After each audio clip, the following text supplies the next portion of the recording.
What is happening, YouTube? Good early morning. It is just past midnight. And I am staying awake to try and make sure I don't miss my earliest flight. So I figured I'd talk to you.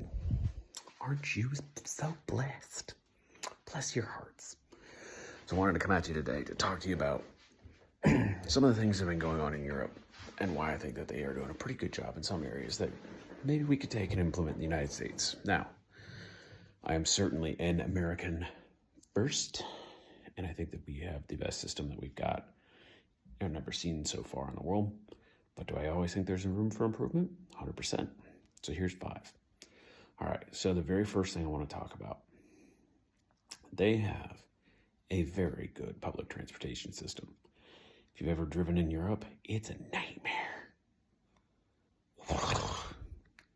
We in the United States are very blessed for the most part. Unless you live on the East Coast or in some of the major cities, we have a pretty luxurious way of traveling large distances at a very high rate of speed. Not so in the European continent. So one of the things that they do very well is having public transportation. So far, it's been on time pretty much everywhere I went. Been in really good shape, and it was up to the minute, and it was all digitized, so I could get updates on my phone. Very cool. Compare that to places like New York City, where I had significant issues trying to make sure we caught specific trains because nobody told us when they weren't running. Information flow didn't really happen. There's a lot of difference there. So definitely think their public transportation system is pretty good. Specifically in Germany, I'll give them credit. And that brings me to point number 2. They are very, very much concerned about how their stuff looks.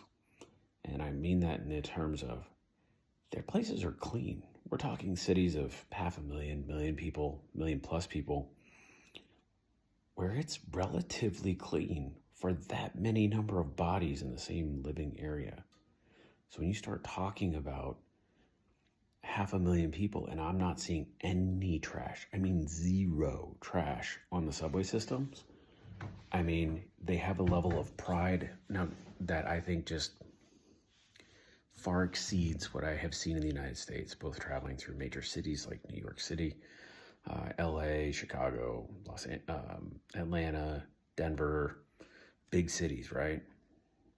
I mean, hell, you can't go down the highway without seeing trash all over the frickin' road. So the fact that it's extremely clean here, I think that's a pretty good thing. Like, I'm genuinely okay with that. Now, I know they pay taxes for it. Do I want to pay 30, 40, 50% income tax to have a clean road? Not quite there yet. But they do a very good job, and I was actually very pleasantly surprised. I mean, certainly didn't see as much feces as you'd see on... in fact, I didn't see any feces like you would see in San Francisco. So, I mean, got that going for them. All right, point 3. It kind of goes well with this coffee.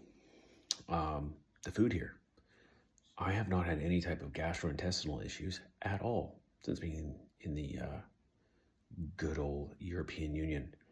Part of that, I think, is because their stuff is made fresh. And I think the other reason is because they don't have all the preservative and crap. Case in point, I had no issues until I went back onto a military post and had to eat at the only restaurant that was open at that late hour, which is a Burger King. Have it your way. It did not go my way. Versus eating fresh food out in any part of any other environment. This goes true from when I was out living in squalor and eating with other militaries. I've eaten, basically, if it's in Western Europe and most of Eastern Europe, I've eaten there, both on the economy and then in their military. American foods tend to be rougher on the guts. And I think you'd be very hard pressed to find folks that say otherwise. I mean, hell, even this coffee, fresh ground and there is milk in there. And it's fresh. It was all made. Like, push a button and it's made today, like while I wait. So maybe we'll see some changes with that coming along with Kennedy being appointed to kind of make America healthy again. it remains yet to be seen. But I know that when I was training some troops from about 12 different countries, this is going back about earlier this year, they asked specifically for me to get items on post that they couldn't get, like Mountain Dew, Starburst, Skittles, Twinkies, Twizzlers, anything that had like yellow 40, red 5, or might have been red 40, I don't know. The red dyes, the yellow dyes, a lot of the preservatives. They really wanted Mountain Dew. It's really funny watching a German, a very high up German officer with the straight up, like you would imagine, the curly mustache with the little tiny round spectacles. Goes, this Mountain Dew is very good, yeah.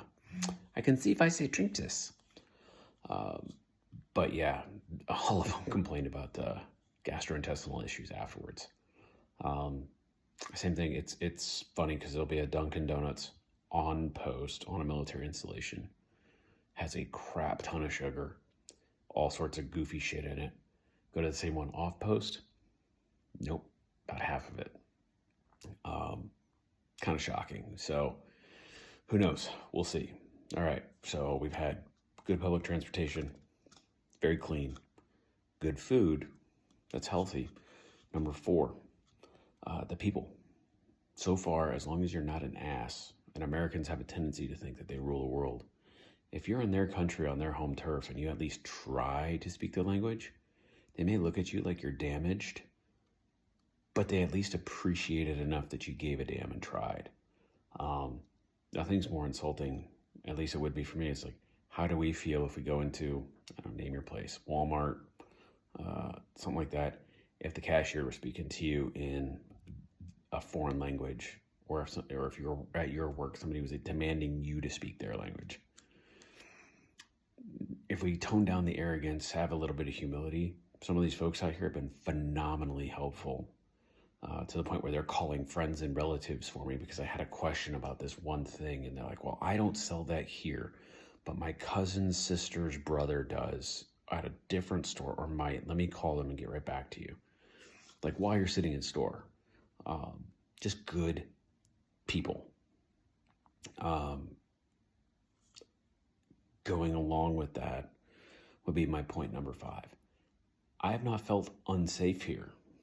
Now, granted, when you regulate your people heavily to where, let's just take Germany, for example, they're not allowed to have really any nationalism at all. They have no real pride of country like we would see it in the United States, where we got American flags and patriotic tattoos and yada, yada, yada, right? They don't do that here because last couple times they had some nationalism. They got really feisty and decided they wanted to start some stuff. So that literally had been one of the sticking points whenever they kind of rebuilt their country back up. So they don't have a whole lot of fight in them, or a whole lot of this nationalistic pride that you would see in other countries. Kind of unique, but going along with that, I also haven't seen any issues. I've been out and about all hours of the day, all places, and I've had nobody who's tried to pick a fight, start a fight, tried to steal stuff. I mean, it's even to the point where going through some of the public transportation, they don't even have folks checking tickets.